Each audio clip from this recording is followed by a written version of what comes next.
আসসালামু আলাইকুম রহমতুল্লাহি ওবরকাতু। আমরা সূরা ফাতিহার এক আয়াত বানান শিখব ইনশাআল্লাহ। আমরা যারা কোরআন শরীফ পড়তে পারি না, বানানটা যদি ভালোভাবে শিখতে পারি তাহলে কোরআন শরীফ আমরা পড়তে পারবো ইনশাআল্লাহ। তাহলে যে আলিফের উপরে জবর অথবা জের থাকলে আলিফ হয় না, হামজা হয়ে যায়। তাহলে সাকিন যদি থাকে, ডান দিকের হরকত দিয়ে একবার উচ্চারণ হয়। সাকিন থাকলে একবার উচ্চারণ হয়, তাসদীদ থাকলে দুইবার উচ্চারণ হয়।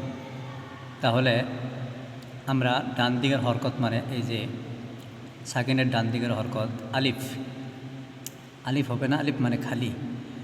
আলিফের উপরে জবর অথবা জের থাকিলে আলিফ থাকে না, হামজা হয়ে যায়। তারা হামজা লাম, সাকিন থাকলে দুই অক্ষর আগে বলতে হবে।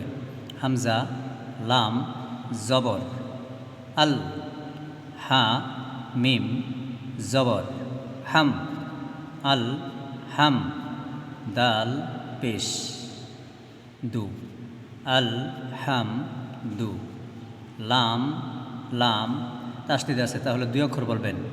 দুই অক্ষর আমার সাথে বলবেন। লাম লাম দুই অক্ষর বলবেন আগে।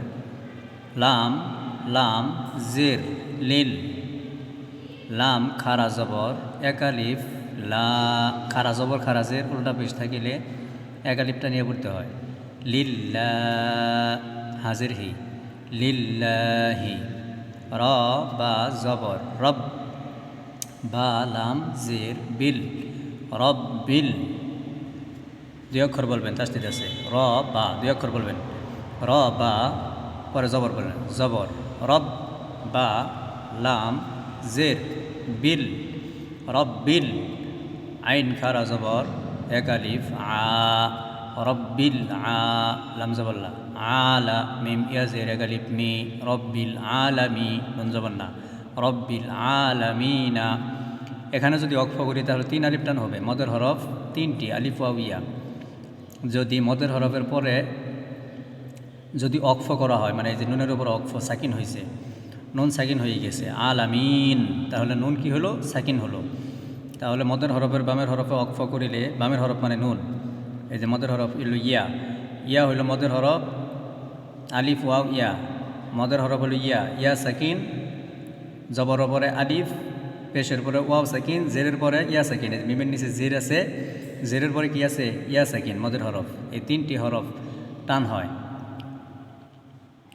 তিনটি হরফের জন্য অন্য হরফগুলো টান হয়, যেমন জবর পরে আলিফ, জেরের পরে ইয়া সাকিন, পেশের পরে ওয়াও সাকিন। এই যে দেখেন, এই যে ইয়ার উপরে কি আছে? জবর, ইয়ার উপরে জবর আছে, জবর উপরে কি আছে? আলিফ, তাহলে এই ইয়া টান হবে। এই যে খারা জবর, এটা টান হবে। এই যে দেখেন ইয়া সাকিন, জের, এই যে হায়ের নিচে জের আছে, জেরের পরে ইয়া সাকিন, পেশের পরে ওয়াও সাকিন, পেশের পরে এই দেখেন দত ওয়াও পেশ দু, পেশের পরে ওয়াও সাকিন, জেরের পরে ইয়া সাকিন, জবরের পরে আলিফ। এগুলো থাকলে টান করিয়ে পড়তে হয়। আর খারা জবর খারা জের উল্টা পেশ থাকলে টান করিয়ে পড়তে হয়। খারা জবর খারা জের উল্টা পেশ থাকলে টান করিয়ে পড়তে হয়। এই হরফগুলি কোনাশের মধ্যে বেশি টান হয়। এছাড়া হরফের ওপর মোটা চিহ্ন এগুলো থাকলে টান করিয়ে পড়তে হয়। তাহলে এটা এই এক আয়াত আমরা বানান শিখলাম। এই আয়াতটা সুন্দর করে আপনারা দেখবেন, শিখবেন। তাহলে এখানে টান হবে, শুধু এই লাম টান হবে, আইন টান হবে, এই মিম টান হবে। কেন? খারা জবর খারা জবর মদের হরফ তিনটি, আলিফ ওয়াও ইয়া। এই যে ইয়া আছে, জেরের পরে ইয়া সাকিন থাকবে সব সময়, থাকলে টান হবে। আলহামদুলিল্লাহি রাব্বিল আলামিন।